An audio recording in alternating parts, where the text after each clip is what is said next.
Hi friends, this is the 19th essay in our series, that is of regimen of health. We have done 18 completed, now this is 19. So as usual we will take up with the regimen. Regimen means management of health. How to manage your health. What are the precepts given by Francis Bacon, we shall see. We have got about 10 points and now we will begin like that. How to preserve your health, you are the best judge. Because people will say, if you do this, that you will be healthy. Push up 100 times, you will be healthy and so on. Some days it happens that you take one push up and with that you will faint and collapse. So it depends upon you. You are the best judge of what is good for you or what is bad for you. Understand that? That's point one.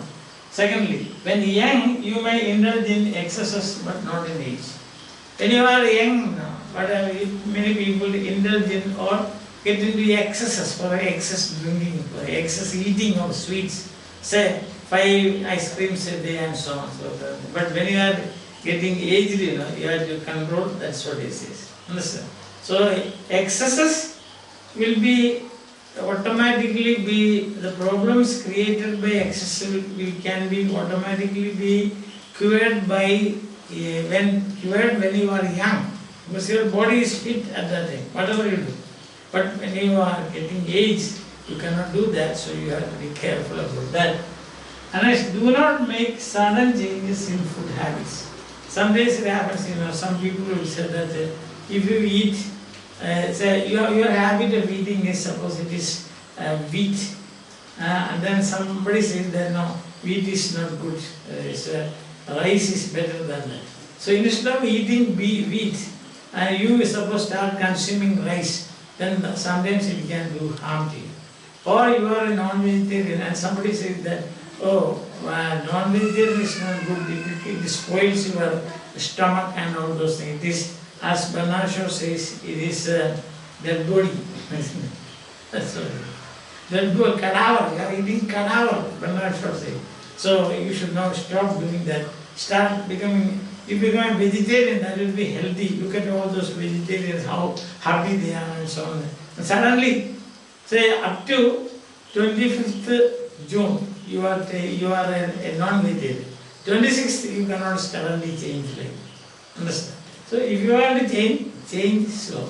Your change also should be slow and not, it has to be planned and then you should do. Otherwise, there is a rule that you should not surprise your body. That's the point, very important point. And then for this, if changes are made, then you should little by little, he says. See, you have got a eating program or a habit. Then you do one thing, you eat 2 times wheat and 1 time rice. You want to change. That's 1 month, 2 months. Gradually you can change. Slow and steady wins the race. 5. Changes in food habits, sleep, exercise and apparel, means dress, should be made little by little. That's what I just now told you. Now 6th, for a long, happy life, always keep mind free, avoid and cheerful. You want to lead a happy life. You want to lead a very trouble-free life. Okay. You don't like going to the doctors. You don't want to take tons of tablets and so on. And the best medicine is be cheerful. Always be happy. Understand, whatever happens. And secondly, what you should do, then you should have your outlook on life should change. You should, whenever you see things like that, you should look at it with wonder. A feeling of wonder, oh, what a wonderful thing. Whatever you see, you should think that this is new thing. Every morning is a new morning, you should think. Not that every morning is the same morning. But every night is a new night, not a same night. So that your attitude has to change. See, maybe it is familiar. Things are very familiar. You are seeing school bus every day. But when you see school bus again and again. Each day school bus should have a feeling of wonder should be created in me. So many students are there. Oh, how happy they are. See, like that. Now their outlook has to change, and then surely you will become very happy. Understand? So inward happiness, inward cheer. That's very important in life. The tension-free life. With tension-free. Most of these lifestyle diseases, we come about diabetes, then pressure and so on. What is the basic cause is actually, it's not your food habits, but this your mind. You are always worried, tense, small things you get angry and so on. Naturally, what will happen? You will be leading a very tensed life. And anything that tensed will definitely break, no doubt about that. So be careful with that. 7. Avoid negative emotions like envy, anger, instead cultivate hopes, mirth and so on. So just as I told you, you have to keep your mind cheerful and free. Another thing you have to do is guard against negative emotions like envy, jealousy, anger. And I have seen people getting angry, shivering like this. And envious people are never happy. They can never be happy because they are always in misery, thinking of the welfare of the other people. That are the good qualities of the other people. So if you are going to be an envious person, a jealous person, you are lost in life. Instead, what you should do? You should try to commit. Positively look at it. He is like that, so I also would like to do that. Professional jealousy, that's such a corrosive thing. Professional jealousy, you might be, as teachers you might have experienced that. Professionals, all of them, they experience this. This is part of their life. And so what happens is that they grow old very, say at 40, get all kinds of diseases, not because they are working hard, it's because of their mental health is not clear. They don't have a mental health. To have a mental health, as I already told you, first of all you have to have free mind, and cheerful, and hopes, and no fears, and no envy, no anger, no jealousy, none of those things, negative things. You can see, St. Paul in his epistles, he speaks about that. He says, there are certain things, 7 points also. What he thinks about the boons of the Holy Spirit. Now if you go through that, you will find that there is everything for a happy life. Understand? That is, actually it is a shortcut, you can say, to happy life. If you read that, you will find that. Okay, and then you have got a avoid. Take care of your health so that when you ill, it will help. So don't think that, what is there, I will be healthy. No. You should take seriously.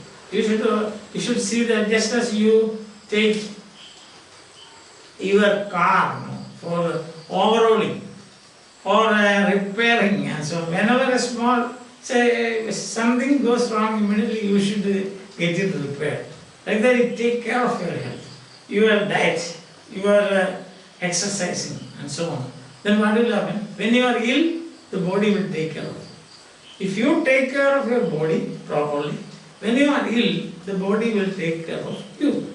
It's a simple thing, isn't it? And now 8, take care of, I told you. And 9, according to Celsus is the 1st century Roman writer on medicine. He says that you should practice contraries. Contraries means opposite. That means one fasting, try fasting, then full eating. Try sleeping, then try watching. Watching here means he uses the word watching. That means you stay awake for some time. See? So that is contraries, opposites. And then you should sit for something and then exercise. So these are contraries or opposites. Now what you should do, you should not spend all the time fasting, all the time full eating, that's the word expression that he uses in this essay, full eating, all the time sitting, no. You interchange to contraries. And when you find that something is good for you, then you follow that. Understand? I know, I think I have told you already. some people, when they hear that fasting is good for health, okay, they fast for 6 days. Then what will happen is that, your digestive juice will be automatically entering into your stomach. Automatically it will be producing. The glands will produce digestive juice. There is nothing to digest, then that will create, because this is very strong juices now. You eat meat and that is digested with this juice. So if there is nothing in the stomach, what will happen? It will hurt the stomach walls, intestines especially. Therefore what happens? Stomach walls and intestines. So there is every possibility that ulcer, as a possibility of ulcer coming in the stomach. So the total fasting can never be justified. You can fast, for example, 1 meal a day, or you can once in a week, or say half day once in a week. Now, and in case you are fasting, what you should do? What these naturopathy people say, you should take fruit juice, water, fruit juice, and vegetable soup and all those things. Don't leave your stomach empty, because if you are leaving it, as I told you, these digestive juices are very powerful. They will start then. They will definitely, it will be like a Frankenstein created monster. Isn't it? These digestive juices will start eating you. That's the problem. Yes. And then last is that consult physicians.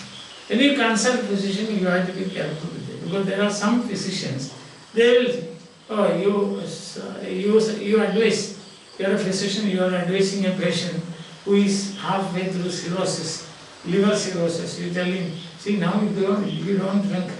Then the patient will say, oh sir, I cannot do without drink. And then okay, you continue. The doctor will say, okay, you continue. That means he is not treating the disease, but he is pleasing the patient. That is not a good thing. There are some other doctors out there who say, you are halfway through cirrhosis, stop, you should. No, it's very difficult. No, nothing doing. If you want to survive, you have to stop. So strictly according to rules. Both these are extremes, not good. If you are consulting a doctor, then the doctor should be acquainted with your body. That is what the Bacon says. He should be fully acquainted with your body. That means you should have full knowledge of your body. Who you are, what are you doing, what are your hobbies, what the way working hours, what you take, what are your diets and all those things. And plus he says, consult a doctor who is reputed for his faculty. Means he must be a well-known doctor for his treatment and also for the results that he produces. That's very important. So don't go to any and every doctor, but 2 points. One, he must have a reputation for his faculty, his ability. Secondly, he should know your body well. Only such persons you should. So if you follow these 10 precepts, then you will know. And there will be no trouble-free long life. If you come across 101 advertisements like this, Ensure, Horlicks, and all those things. But these things, I am not against it, or nobody is against it. But the point is, ultimately, you are the judge to use what, when, where, and how, and why, and how long, how much, how many times. So these are the things, you are the person to decide. So they will be flooded with the bombarding these days. Advertisement companies bombard you with things like this. This will help you, that will help you, and things like that. But ultimately, you are the best judge of your what you should. And also there are people who come to your homes with the pamphlets. See, there's a gym, you are going to start a gym. It's a club there, or there's a yoga center. That's something that you find everywhere. Now, so for some people, yoga is difficult. For some people, active games are good. So they go for that. But some others, they enjoy yoga. Okay, you go for that. So ultimately, you are the person who to decide what is good for you. not another person. And then we have already seen the points like beware of your health habits. When you are changed, don't make any sudden change. If you have plans to change, then little by little, should do little by little, then your mind should be kept free and happy. You must have an attitude of wonder towards everything in this world. Hopes, no fears, no anger, no envy, no jealousy. Bye bye, go. Such things should go. If you are in the habit of such a thing, you must meet a psychiatrist and get help. There's nothing wrong in going. Suppose there are people who are terribly angry. They become mad. Anger means it's a short-term madness, so to say. So you have to get rid. You cannot get rid of it. You take medical help. What is there? There's nothing wrong in that. Understand? So you can cool down and calm down. So another point that you have to see is hopes. Cultivate hope. Spiritual life. That's very important. Of course, Vegan does not say that, but indirectly he is hinting that. As I already told you, the boons of Holy Ghost described by all, given the account given by St. Paul in his epistles, you will find. Isn't it? You have to be calm and quiet, leading good life, then thinking about God, trusting in God, loving your neighbor. Love, the famous passage on love in St. Paul's epistles to Corinthians, I think so, I don't know. I'm not sure about it, but that famous, even without any reference, that passage is very famous. That's enough for you to keep yourself healthy, helping others, loving, doing sacrifice for others, and all those things, isn't it? And then he says that you have to be always on your guard. You are young, you can get into excesses. Your body may pardon you. But when you are getting old, the body will not pardon you. Not only pardon you, body will not be able to support you and sustain you. Therefore, when you are growing old, you have to adjust your life like that.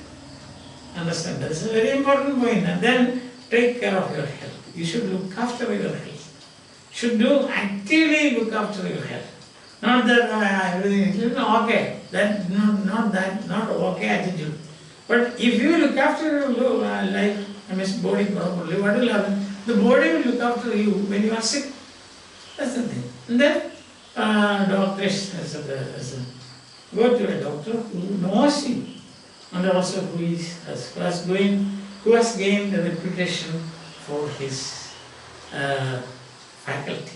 Faculty means his abilities to cure people.